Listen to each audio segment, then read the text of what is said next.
I feel like a lot of hosts in the areas, they sometimes assume that they can't put their place available on Furnished Finders or anywhere because they don't have everything they need. I see many hosts posting in travel nurse groups, because that's also available. That what do my travelers need? I want to post my place, but I just don't quite yet know what they need. And I'm like, a bed and a place to shower. That's literally all we need in the beginning. Like as things come up, sure we'll ask for it.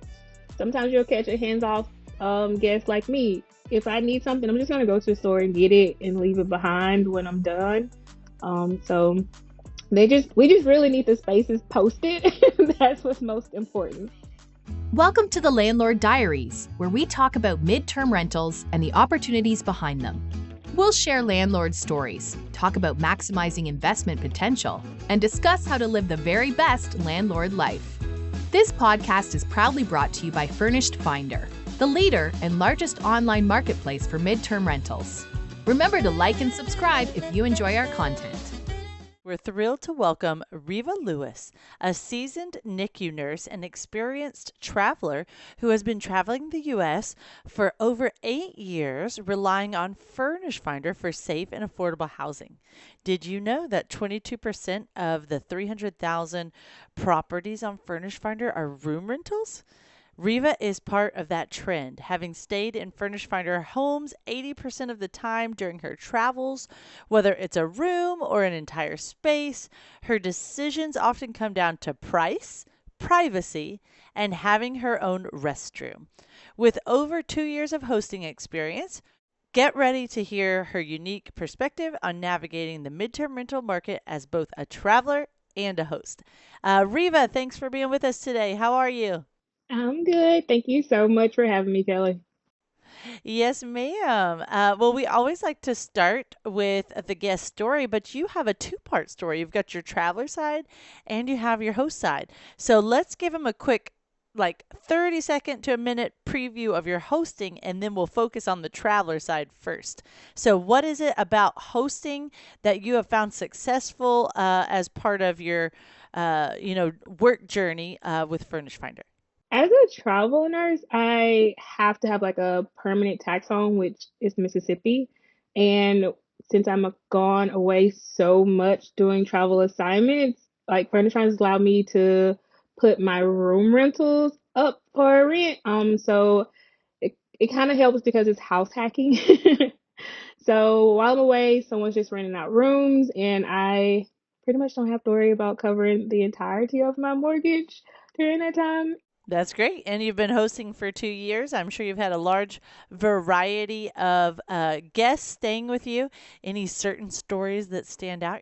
My favorite roommates were two guys. They worked together. They were contractors coming to work on the dam near my city, and they were literally the best guests ever. Like, it got to a point where I had to tell them to stop fixing things because they would find something like, oh, this was a little loose, so I fixed it. And I'm like, no, no, no, no, no. Like, you don't have to do that. Just tell me, and I'll have Oh, someone to do it. Like, they were awesome and super that's clean. amazing. Yeah.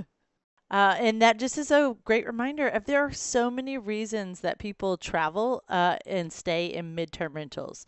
So we've got travel nurses, we've got contractors, relocating families, insurance stays, tons of reasons why people travel. So let's focus on your travel nurse experience. In 8 years traveling, you've stayed in Furnished Finder homes about 80% of the time during your travels.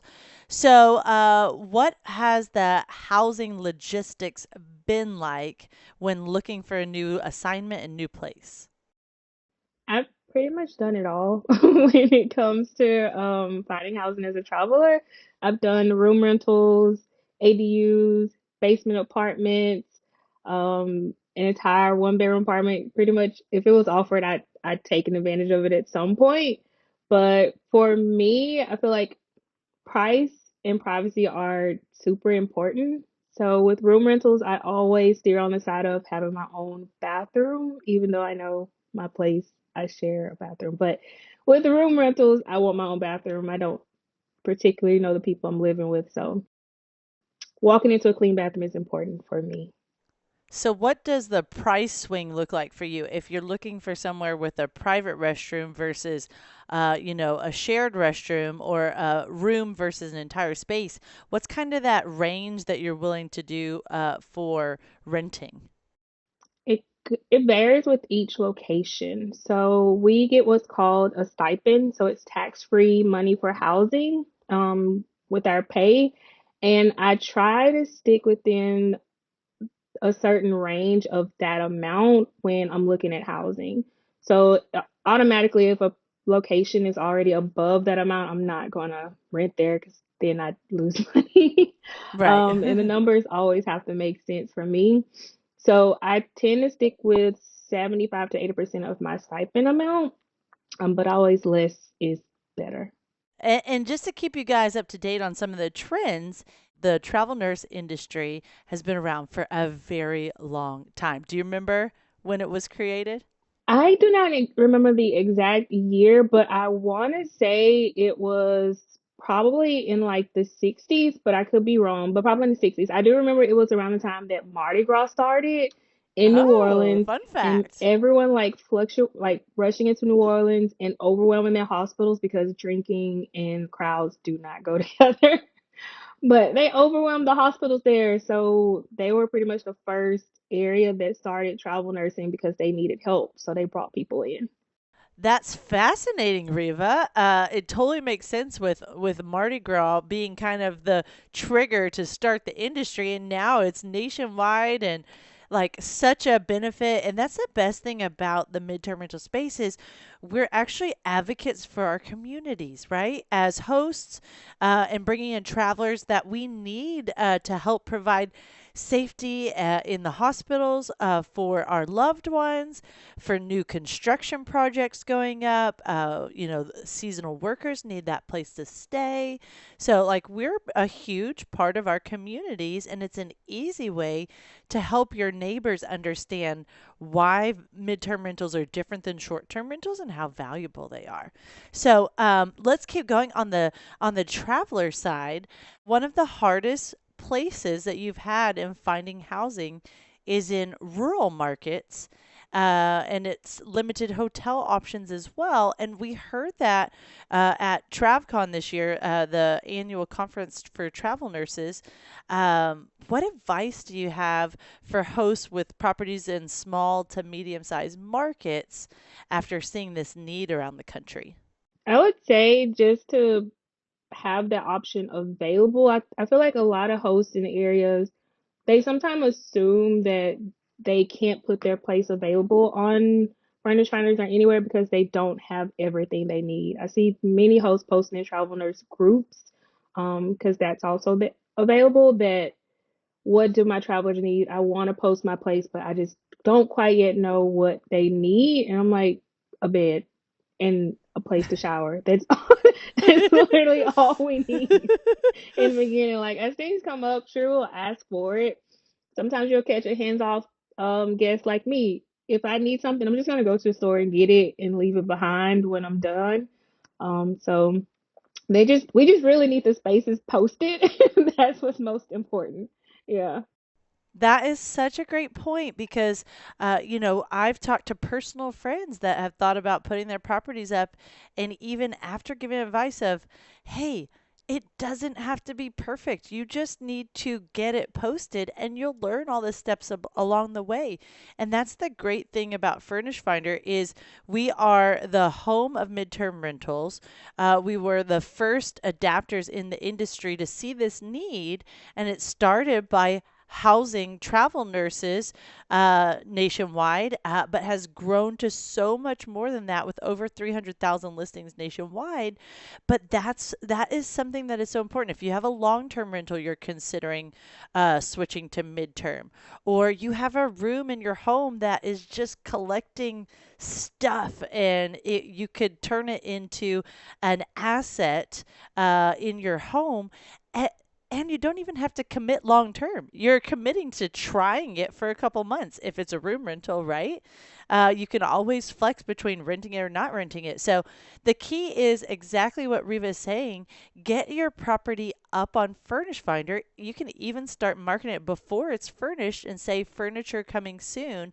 And you'll hear time and time again how many of us actually had our places rented before they were even furnished. That's happened to me pretty much every time I add a new property to our portfolio, and we have 8 doors in our portfolio right now. So let's keep going on the hosting side now. So what is it like? You've been hosting on Furnished Finder for 2 years. Are a majority of your stays now from Furnished Finder, or do you list on other sites? What does that look like for you?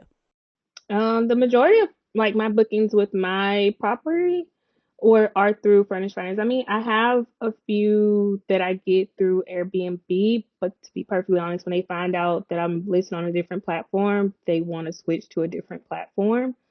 I'm allowed to control my pricing more with furnished finders, and I'm allowed to be more I don't want to say involved, but I can handle more like the issues that are like through furnished finders as opposed to Direct with Airbnb. communication. Yes, that, yeah. Airbnb tends to want to be the middle person at all times, which can be kind of annoying.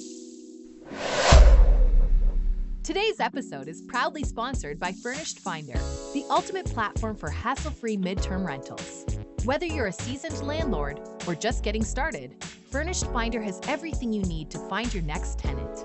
With Furnished Finder, you can say goodbye to booking fees, markups, and commissions, and hello to direct bookings. If you're ready to experience all the benefits renting your property for 30 days or more, head over to furnishedfinder.com where you can list your property for one low annual price. We make it easy to get started. One way that we've built Furnish Finder from the beginning was to be a connection platform so that hosts and travelers can work out those lease terms together and have full confidence in that stay. So we don't have any plans to change that. It's working very well and gives us this unique space in the market that is, hosts and travelers feel like they can trust the communication because you're talking and having a conversation prior to ever even booking the property. Oh, yeah. So I think that's one thing that you actually have figured out from the hosting and traveling side is what questions you like to ask hosts before you rent, and probably what questions you like to ask your travelers as well. Honestly, the questions are totally different between me asking a host and me like being a host. I know my questions are always like, are utilities included? Is there Wi-Fi? Of course, does the room actually have a private bathroom? And is that private bathroom like an ensuite or like in the hallway? Um, and I think that's the bulk of mine, but the questions that I get as a host have been quite interesting, and it's more so revolved around payment. And I think it's because they my pricing is so low, they feel that I'm gonna tack on like a bunch of fees down the road, which I only charge 675 per room, $100 cleaning fee, and $300 deposit. That's it. That is all you have to do. That includes all utilities, Wi-Fi, everything, fully furnished. I even leave my Netflix login, so you don't even have to worry about putting yours in. But yeah, definitely host guest, two totally different mindset, two totally different set of questions. But luckily I've had the best guests to where when they have brought up anything, meaning like move-in wise, they thought something would be there and it isn't. Amazon made it just like a quick shipment and we moved on. Amazon, Walmart Plus, both great additions to your midterm rental operations to always keep your guests happy and with 5-star reviews. So definitely good tips, Reva. Thank you so much. And I think as a travel nurse, you probably have a really good handle on canceled contracts and how you like to make sure and be covered as a host, but also to have that flexibility with your guests as well. And that's something that we hear time and time again that travelers love on Furnished Finder is the flexible lease terms. Like for myself, I always let my current guests know that in the booking process that the current guest has first right of refusal. If they want to extend, then they just have to let me know within the prior to 30 days that they want to extend for another month, for a couple weeks, whatever it is, and then we build in where they can go month to month after their initial term if they'd like. So how does that work for you, Reva, to keep your terms flexible as a host? And what is your canceled contract terms? I do something similar in regards to with my current guests. I always ask them whenever I get like interest for the property. I'm like, hey, do you anticipate you're going to extend your contract, or do you anticipate staying longer in your stay than expected before I just go ahead and book it with someone else? Like I always allow them the opportunity to stay, even if it's last minute. I'll give them like a week. Like the once we're approaching the last week, I'm like, okay, I know sometimes hospitals or companies can be pretty last minute with telling you, but I don't want to keep this other person waiting at the same time. So, but I do give them that. When it comes to cancellations, they happen. I understand. As a traveler myself, I try not to take any offense to it, but I do ask them like, if your contract's canceled, can you like get out as soon as possible? Just so I can go ahead and put the place back on the market for someone new to move in. If they're hanging around, I can't really put their dates on the market just because technically they do still have a lease with me for those lease terms. Hey landlords, are you ready to level up your rental game and simplify your midterm rental business? Well, get ready to meet your new best friend, KeyCheck. KeyCheck is your all-in-one solution for stress-free property management. With tenant-paid screenings, online rent payment processing, custom lease creation, and a suite of incredible landlord tools, you'll wonder how you ever lived without it. No more chasing down checks or sifting through piles of applications.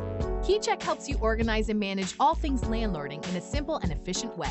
Make landlord life a breeze with KeyCheck, the game changer for modern property owners. Visit keycheck.com to unlock the power of stress-free property management and take your rental business to new heights. So you have a 3-bedroom, 1-bath house that you rent on Furnished Finder. You rent 2 of the rooms, and you keep one for yourself. Any house rules or the operational side of things that you want to give advice for those that are considering house hacking as well? I try to keep the rules to a minimum. Like I do want them to feel like they're at home and it's like their space, even though it's a shared space. The only thing I ask is no shoes in the house, just because it's like vinyl plank flooring and it attracts dirt like crazy. And that they keep the common areas as clean as possible. That's the only thing I really ask. I post no parties, but no one's ever actually had to try to throw one. We're in a community, a residential community. My neighbors are like my security guards anyway, so anything that happens there, I'm not concerned. I'll be the first to know before my tenant can even probably cough. And that's something that is a huge benefit in the midterm rental space versus the short term is you're not expected to have parties. Midterm rental travelers are there for work. They're just transitioning to a new phase in life and living normal life. So it's like the best tenant type. If you're not part of the midterm rental journey yet, definitely consider it. It's one of the best real estate strategies available right now. Hosts typically aim for 1.5 to 2 times the profit of long-term rentals, and the average stay is 90 days. So you're not constantly turning over the property. You, on average, have about 4 tenants per year. So it makes it very easy to self-manage, even if you're working from another location like Reva here. So, two things. What have been the financial upsides of house hacking for you? And then, is it easy to self manage from any of your positions? I would say the financial upside is I don't have to worry about my housing expenses. The mortgage covered, the utilities are covered, even if only one person rents one of the rooms. That was kind of the perks of being in living in Nice. such a rural city. My mortgage is low, so those costs stay pretty low, and I keep those savings onto my guests too. I don't charge them an astronomical price. I keep it reasonable, and it's absolutely easy for me to self manage. It's just the one property, even though it's two different rooms, with it being on the Furnished Finders platform, communication is easy. Making rental payments is easy because I can do it all through that one platform. It was, I don't want to say it was a no-brainer, but it kind of was a no-brainer. Just make it happen, and I Yeah. don't regret it. It's been the kind of the easiest thing I've done. Like you said, most of my guests stay at least 6 months. They always usually sign up initially for 3 months and they've stayed for 6 months, if not longer. Awesome. That's great. Yep. It's fantastic how often extensions happen. Right now, we've got a guest that was initially starting with us for 2 months, and was is looking to buy a property, buy a house.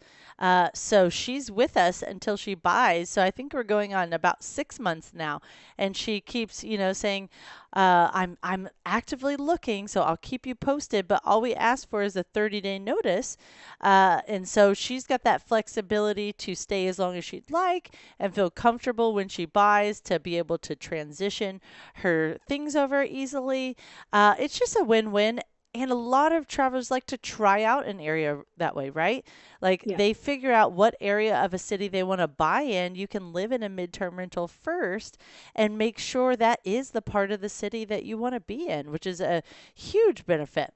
So, on the operational side, you collect rent through three options. You offer Zelle, Venmo, or KeyCheck. And KeyCheck is, of course, our Furnish Finder's sister company, which sets you up for success by you set up the rent payment once, and then it sends email reminders anytime someone needs to pay rent. They'll get an email reminder so that it takes it off of you of being the bad guy. KeyCheck will make sure and follow up for you. It does the prorated amounts, everything. So, how do you offer those payment options to your tenants, and how has KeyCheck been for you? So I pretty much put it in their lease agreement that they have the option of all of those, and I have allowed them to just choose which one is easier for them. But now I'm moving more towards like only making KeyCheck the option, just because it is a lot easier to follow like who has paid, what they have paid through KeyCheck. When they're sending me Zelles and VMOs and it's going to like two different locations, I have to be more like manual hands-on, like, okay, this was paid, this wasn't paid. So yeah, I want everything to feel more like automated, and KeyCheck makes it more automated. Great. And I think Venmo and Zelle oftentimes have payment limits, so you have to the traveler will have to split the payment into a couple of days, and then the host is waiting for the payment for a couple of days. So it just keeps it on your mind, where KeyCheck kind of makes it seamless, right? It does. It does. And I did know KeyCheck allowed credit card payment too. That was kind of a plus. Someone asked me that one time, and I was like, I don't know, and it actually does. Yep, that's one of the ways that travelers like to pay most is by credit card. It just is makes it a smooth process, and who doesn't like earning those travel miles, right? So it's definitely a benefit to have those extra perks. Some people like cash back, but credit cards make that an option. Um, well, let's continue on the operations side. A lot of our guests in three-bedroom houses are couples, so they don't even need a third bedroom a lot of times. One of ours right now, we haven't made it into a bedroom yet because we keep asking, like, hey, right now it's a flex room. It could be a bedroom, it could be an office. It currently has a dresser in it. What would you like it to be? And they said, oh, we'd actually love it for storage. So just don't, leave it as is. So what about you, Reva, as far as when you're traveling around the country? Has that been something that has been communicated well? Is what spaces will be included and set you up for success? Yep. I would say that the advertisements have been pretty straightforward. Or even when I went to view the property or do like a video walkthrough, the landlord's pretty descriptive and let me know exactly what is included and what spaces will be considered like my space while I'm there. Awesome. And since we have you as both a traveler and a host, I think this is for this episode. A great question is, you know, are in midterm rentals are showings expected? And if not, how do you make sure and confirm that the property is correct? Because that's something that you see on like Facebook groups is, hey, they're requesting a showing. What should happen? So I want you to answer first, and then I'll add my experience as well. Yeah, I feel like with certain platforms, the fear of getting scammed has become like more and more of a concern. Until there's like scam-proof platforms, then anytime anyone asks me for a viewing, I will never hesitate to allow it to happen, even with me being from afar. I've even offered to unlock it remotely when I didn't have someone to be there to like allow them to walk through on their own. Like I feel like that's the biggest red flag with scammers is they won't allow you to view the property because there's always a way to make that happen. Yeah. For myself, I typically let them know, hey, it's more like short-term rentals that a showing is not guaranteed because someone is living in the home, but I'm happy to ask them and see if they're willing to show you the property or allow me to meet you over there to show the property. And then I communicate with the current tenant and say, hey, you do not have to say yes to this. The home does not have to be perfect, but we've got someone that is interested in moving in, but they'd like to see the space first to kind of understand it better. Would you be okay if showing the property, or I can meet them over? And pretty much every time the current guest says yes, that's no problem. Like happy to set that up, and so that's one option. But a majority of the time, I don't have someone ask, and with our 8 doors and probably about 50 stays over the last 4 years or so, it's maybe been less than a handful of times that someone has asked for a walkthrough of the property. So it's not common to have to give a showing. But this is where, if you have time in your setup process or on a flip day to capture a virtual tour, Yeah. just by walking through the property and posting it on YouTube, or when you're getting your professional photos, a lot of times you can add on like that virtual tour feature for not very much extra. There's free platforms where it just kind of tells you, okay, do this with your camera. So there's a lot of options to give people that confidence without having to actually perform a showing as well. Yeah. I love the virtual tour. I might have to add that. Actually. There you go. When you're home in your house hack, then you can do a virtual tour next time. Well, Reva, thank you so much for sharing all of your insights today from a traveler perspective, from a host perspective. So I think I want to wrap us up with a fun question. Do you have a favorite Furnished Finder home or location story of somewhere you've stayed with Furnished Finder? Oh, favorite location. Oh. That Or was a host good one. or property. I mean, it could vary. I would say off the top of my head, I was in California. I was doing a room rental, but it had the most amazing view and natural light. Like I loved that place. I did not want to leave. Like it was a new complex, gated, had all the things I wanted, but the view really was what sold me. Like going out on the patio with a cup of coffee in the morning and just hearing nothing. That was the best location. Ironically in That's Fresno, amazing. California, which most people wouldn't enjoy. That's amazing. See, it's Yeah. back to that. If you have properties in a small or medium sized city, there is traveler demand and properties are needed. So get on Furnish Finder, go to furnishfinder.com/stats. Check out the demand in those cities and start adding your properties to Furnish Finder. Reva, if anyone wants to connect with you, they, of course, in the show notes can find your property on Furnish Finder. Is there any other way that you'd like them to connect with you?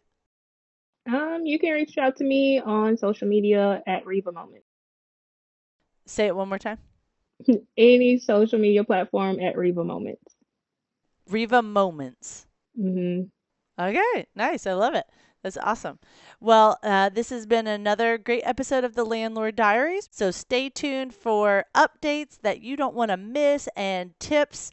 We can all help each other become better landlords and continue to grow in this midterm rental space together. Have a great day, and we'll catch you next time. Bye. Bye.